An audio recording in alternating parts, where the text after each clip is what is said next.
Ask Reddit, what event divided your life into before and after? Getting hit by a car.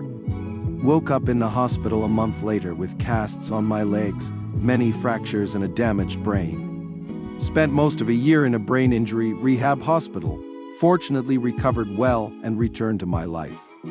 Though it was a bit different. That was almost 18 years ago. So far, so good. I was hit by a car when I was 5.5. Broke entire left side of my body, punctured lung, ruptured spleen, and ruptured uterus. Traumatic brain injury. Had to relearn everything. Yet here I am 39 years later. Have migraines and balance issues. Surgeries to remove things from my body post-accident are not fun. Lots of scar tissue. Glad you're doing well. The unexpected death of my daughter-in-law in January. She was just 40 years old. I'd gone to bed sick that night and had turned off my ringer and alerts, so I missed the call from my son at the hospital.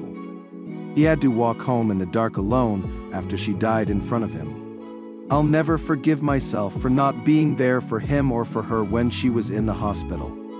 When I lost my partner, it completely changed my perspective on time, relationships, and appreciating moments while I have them. It left a permanent mark on how I approach life. Same here. I'm a completely different person after losing my husband. I stress less over things that really don't matter in the long run, a bad haircut, a minor fender bender, a messed up DoorDash order. I'm also more grateful for the good moments in my life. I tell my family and friends I love them as much as possible. I'm more affectionate and giving. Material stuff doesn't matter that much anymore. I feel more awake. I feel more in general. When my life completely imploded and in the span of 3 months, I went from married with a cool job to separated, jobless, homeless, with skin cancer. Everything changed, and I'm not that guy I was before that time. What happened? The person I was married to decided to leave right after I lost my job. We were renting, and she canceled our lease. I had no job, no place to go. I couch surfed, slept in my car occasionally. Looked for a job constantly, that's a whole separate story. I got hired 3 times in a week, and still somehow didn't have a job. Finished a room in the house I was helping my dad redo, so I had that after a while. I then couldn't afford to drive 40 miles to see my kids. Lost weight, like 50 pounds, and couldn't sleep. It was a nightmare.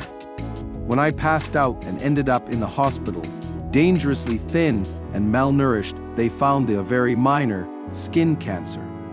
Started to get my feet under me, eventually only to enter into a hellish court battle for custody of any kind. I'm good now, remarried. Kids chose to live with me, have a great job, all that. My proudest moment of all that is that I had been sober for quite a while when this all unfolded, and I did not fall off the wagon. However, I'm not the same. I have 2 events really, but I'll just mention the big one. In junior year of college, when I was 20/21, I developed very unusual symptoms of insomnia, intense muscle soreness, slow movement, and a shaking right hand. After months of seeing different specialists, testing different medications to see if they helped, and finally a lumbar puncture, I was diagnosed with Parkinson's disease. This fundamentally changed my life moving forward. I finished college and went to grad school immediately afterwards, but the fallout of the emotions and intense feelings of isolation caused me to leave. I later worked as a research tech for 4 years, and finished my PhD last year after 5.5 years of doing grad school again. I achieved that goal. It's been almost 13 years now, and I can't say that any day since I started showing symptoms has been a good one compared to before. I have to deliberately move my feet and hands so as to not drag them, trip or drop or spill something. I've gotten very good at it, but it's exhausting. Everything is day to day. It's also psychologically isolating, since almost nobody can truly understand or relate, while it's also ended relationships when I told them about it. But I try to keep positive and look forward to something better coming in life. Having kids.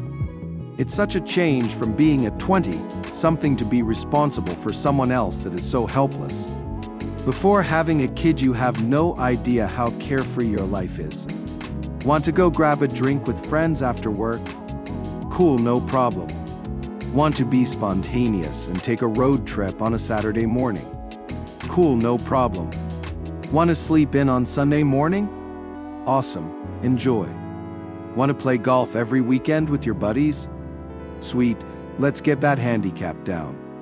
After having a kid, wake up, go to work, go home and take care of that kid and give the wife a break. Every single day. When I was 15 and long time ago, Magic the Gathering was pretty new and popular in my school. I was not popular, and I own a great deal of that, but for some reason, everyone was telling me I should come to this party one weekend. I was pretty happy everyone seemed to want me to come. I thought it was weird that everyone was saying to bring my Magic cards. It was an outdoor party, but hey, everyone wants me there. So I go to the party and bring my cards. I'm having some fun and it's a decent party.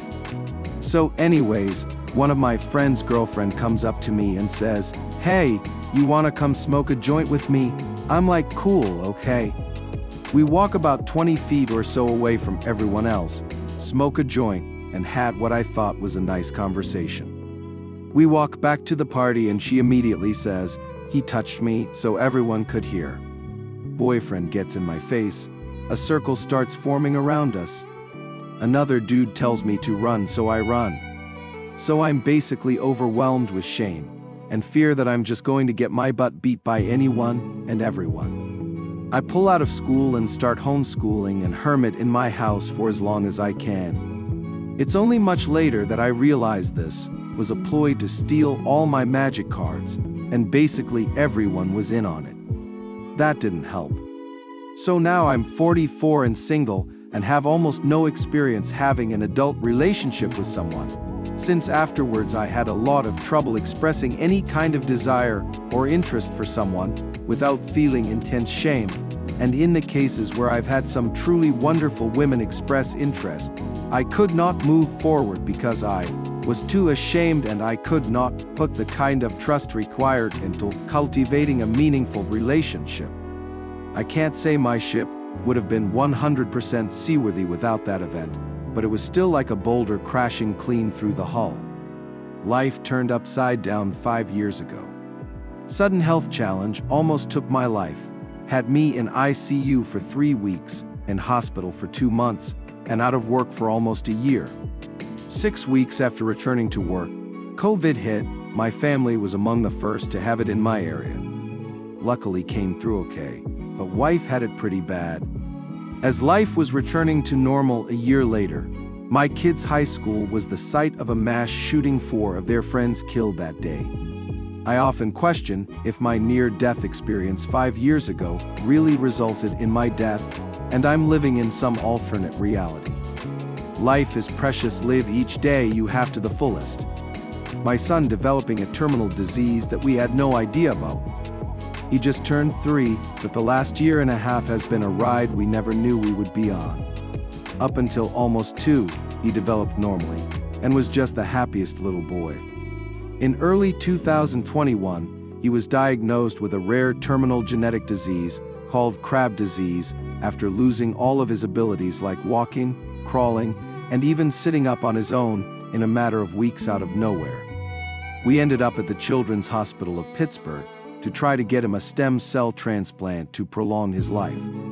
They told us that without it, he would pass away by the end of the year, but if he got it, he may never be able to move or possibly even breathe on his own. That was the most stressful 24 hours of my life. He has gotten the transplant, can still somewhat move his arms and legs, and has the greatest smile you'll ever see, and he knows he is loved so much. We tried to get him in a gene therapy clinical trial, but he had an antibody that excluded him. Now, we are just hoping for a miracle to happen. He has a page called Prayers for Arthur, Hope for a Cure that we use to spread awareness and celebrate his life. Does your life have a before/after? Feel free to share in the comments below. Please consider subscribing and liking for more daily videos.